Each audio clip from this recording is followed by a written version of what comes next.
नमस्कार. आज मी आले आहे धाराशिव जिल्ह्यात असलेल्या माणकेश्वर मंदिरात. बार्शीपासून हे मंदिर 20 ते 25 मिनिटाच्या अंतरावर आहे. बार्शी हे माझे गाव आहे आणि दिवाळीच्या सुट्टीत सर्वच जण तेथे जमल्यामुळे आम्ही सगळेच जण या मंदिरात आलो होतो.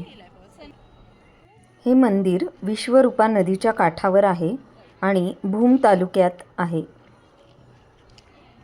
बार्शीतील बऱ्याच नातेवाईकांकडून हे मंदिर फारच सुंदर आहे आणि त्याची आख्यायिकाही ऐकली होती, म्हणून त्याला भेट देण्याची खूपच उत्सुकता होती. हे मंदिर 12व्या शतकात बांधले गेलेले आहे आणि हेमाडपंथी शैलीतले आहे. मंदिरासमोर असलेल्या चौथऱ्यावर नंदीसह अजून काही मूर्ती आहेत. तेथे पूर्वी मंदिर असावे. अफझल खान विजापूरला जाताना येथे आक्रमण केल्यामुळे अनेक मूर्ती आणि शिल्पे भग्न अवशेषात आहेत. स्थापत्यकलेचा प्राचीन वारसा जपणाऱ्या काही मोजक्या मंदिरांमध्ये हे मंदिर येते.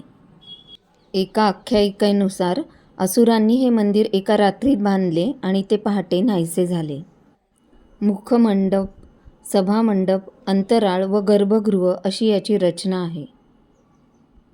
येथे सर्वत्रच अप्रतिम अशी कलाकुसर केलेली शिल्पे आहेत.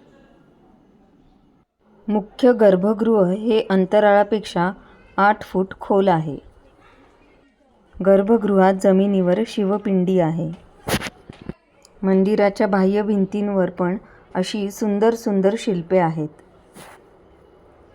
या शिवमंदिराला लागूनच सटवाई देवीचे मंदिर सुद्धा आहे, म्हणूनच याला शिवसटवाई मंदिर असेही म्हणतात. सटवाई देवी ही लहान मुलाबाळांचे रक्षण करणारी देवी आहे. शिवमंदिरात महाशिवरात्रीला आणि सटवाई देवी मंदिरात चैत्र पौर्णिमेला मोठा उत्सव असतो.